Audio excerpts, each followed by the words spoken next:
ललितपुर निवासी अब्दुल शाकिर मंसूरी ने union bank के मैनेजर को एक शिकायती ज्ञापन पत्र दिया और बताया कि जैसे कि आप बैंक के वाले गरीब किसान मजदूरों को दिए गए लोन की भरपाई के लिए सख्त रवैया अपनाते हैं, उसी तरीके से एक व्यक्ति के द्वारा यूनियन बैंक से लोन लिया गया था, जिसकी रिकवरी के लिए आपके द्वारा कोई भी उचित कार्रवाई नहीं की जा रही है। शिकायतकर्ता अब्दुल शाकिर ने कानपुर दिल्ली यूनियन बैंक के आला अधिकारियों तक शिकायत की है। वही सूत्रों की माने तो बैंक के द्वारा उक्त व्यक्ति के घर पर नोटिस चस्पा दिया चुका है, जिसको लेकर 60 दिनों का अल्टीमेटम जारी किया गया है। अब देखने वाली बात ये होगी कि 60 दिन व्यतीत होने के बाद बैंक के द्वारा क्या अहम निर्णय लिए जाते हैं। मेरा नाम अब्दुल मुइन उर्फ शाकिर मंसूरी है। मैं यूनियन बैंक आया हुआ था। एक सत्ताधारी रसूखदार आदमी अब्दुल नासिर मंसूरी, एक तथाकथित सत्ताधारी पार्टी के जिलाध्यक्ष हैं एक मोर्चे के, उन्होंने 12 लाख के इस बैंक से डिफाल्टर हैं और बैंक उनके ऊपर कोई कार्रवाई नहीं कर रही थी, इसलिए उनके खिलाफ आज हमने शिकायत की और उच्च अधिकारियों से भी इनकी शिकायत की। कानपुर लेवल और दिल्ली भी इनकी शिकायत की है बैंक अधिकारियों से। जिस तरीके से बैंक गुंडागर्दी ज़बरदस्ती गरीबों से पैसा वसूल करता है, जैसे कि किसी किसान ने ट्रैक्टर पर लोन निकाला तो वो ट्रैक्टर या तो उसका नीलाम कर लेता है। इसी तरीके से रसूखदार और जो गुंडागर्द आदमियों से और सत्ताधारी पार्टी के नेता अब्दुल नासिर मंसूरी से किसी कारणवश ये पैसा वसूल नहीं कर रहे थे, इसलिए इनसे शिकायत की और पूरी छूट बैंक के दिए हुआ था। और जबकि 12 लाख से डिफाल्टर हैं, कोई छोटी मोटी रकम नहीं है। इनके उच्च अधिकारियों से शिकायत की, उसके बाद आज जाकर बैंक हरकत में आया है और वहीं जाकर कानपुर लेवल से इनके पास फोन आया है। उसके बाद इन्होंने मकान पर नोटिस चस्पा किया है। उसके बाद अब नोटिस के बाद 60 दिन का उन्हें टाइम दिया गया है और 60 दिन के बाद उनके ऊपर नीलामी की कार्रवाई की जाएगी अगर वो पैसा बैंक में नहीं भरते हैं तो। इसकी शिकायत जिला लेवल पर किसी आला अधिकारियों से की गई है और नासिर मंसूरी किस प्रकार के आदमी है, किस प्रवृत्ति के आदमी है ये?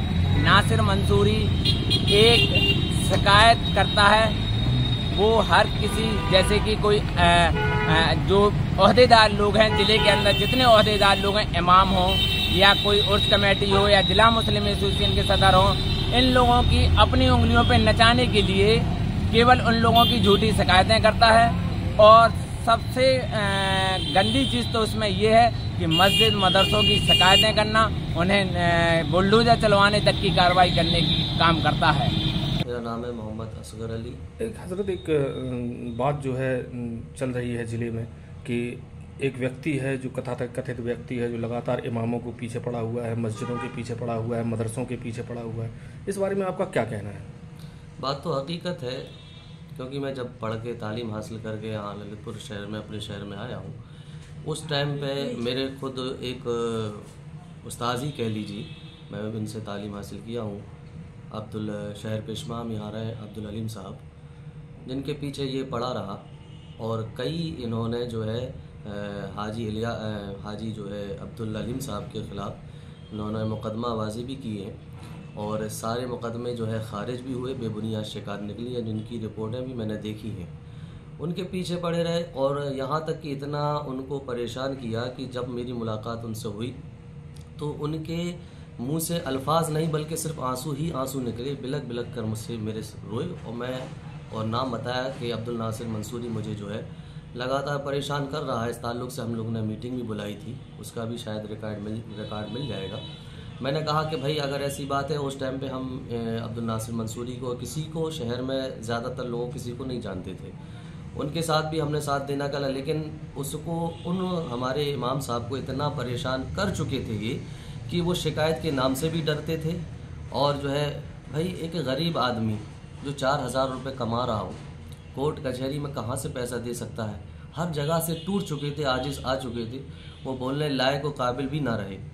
मीटिंग में भी माफ़ियाँ तलब करते रहे, बस माफ़ियाँ तलब करते रहे, लेकिन ये शख्स जो है माफ़ करने के लिए और हर चीज़ को मैंने ये भी सुना है कई जगह उन्होंने माफ़ी भी मांगी है, लेकिन ये माफ़ करने को तैयार नहीं। इसने अपनी ताकत का जोर आजमाया और उन्हें लगातार जो है परेशान करता रहा। आखिरकार एक वक्त ऐसा भी आया, प्रशासन भी कई शिकायत की हैं, बेबुनियाद फाइलें बड़ी पड़ी रखी हुई हैं, जो सारी शिकायतें बेबुनियाद हैं, बेअसल हैं, और उस पर जाँच भी हो चुकी, सब कुछ हो चुका है। आखिरकार एक वक्त ऐसा भी आया, इतने परेशान हो गए, पैसे तो कमज़ोर होते ही हैं, मौलवी धर्मगुरु जितने हैं, 4,000 रुपये शायद 3,000 रुपये उस वक्त उनको मिला करते थे। तो एक वक्त ऐसा है, रमज़ान के मुबारक महीने में जब हम नमाज सुबह फजर की पढ़ा कर आ रहे थे, खबर यहाँ मिली कि वो इस दुनिया में अब ना रहे, उन्होंने फांसी लगा ली। उसमें मुकदमा भी दर्ज इस पर हुआ है लोगों, क्योंकि सारे सबूत और हर चीज़ शिकायतबाजी, और उस दौर में अगर किसी से जगह जगह जाकर रो रहे थे तो अब्दुल नासिर मंसूरी के नाम से ही रो रहे थे। तो प्रशासन ने भी मुकदमा कायम किया, उस पर कुड़की वारंट 82-83 जो भी धारा होती है, मैं तो इतनी जानकारी नहीं रखता हूँ। यहाँ में तो इतना पता चला कि कुड़की वगैरह हुई, यानी कि मकान के बाहर नोटिस वगैरह भी चस्पा हुए। ये सब होने के बावजूद भी प्रशासन उसको अभी तक ना पकड़ पाई। वो बंदा वहाँ से स्टे ले आया इलाहाबाद से और आज़ाद है। आज भी वो मुकदमा चल रहा है? आज भी मुकदमा वो चल भी रहा है, और अभी इस टाइम पे शायद स्टे पे है वो, लेकिन वो मुकदमा अभी चल रहा है। अब उसके बाद भी जब प्रशासन की तरफ से इतनी ढील हुई, यानी कुड़की होने के बावजूद भी उसको ना पकड़ सकी, अब हम चाहे सपोर्ट कह लें चाहे कुछ कह लें, मैं नहीं जानता क्यों नहीं पकड़ पाई, ये प्रशासन जाने। उसके हौसले इतने बुलंद हो गए। उसके बाद जो है मेरी ताल्लुक़ से कि मैं पुलिस लाइन मस्जिद में इमामत करता था, उस वक्त एक ये पेपर लाया SDM साहब के, वो पेपर भी मेरे पास रखा है। इसने जो शिकायत डाली थी उसमें प्रतिलिपि में कहीं भी ये नहीं लिखा है SDM साहब का फरमान में कि आप जो है मस्जिद वगैरह में जाके ऐलान कराएं। ये प्रतिलिपि है, मैंने SDM साहब से भी पूछा था इसमें, और 2 मरतबा जाके हम वकील के ज़रिए गए।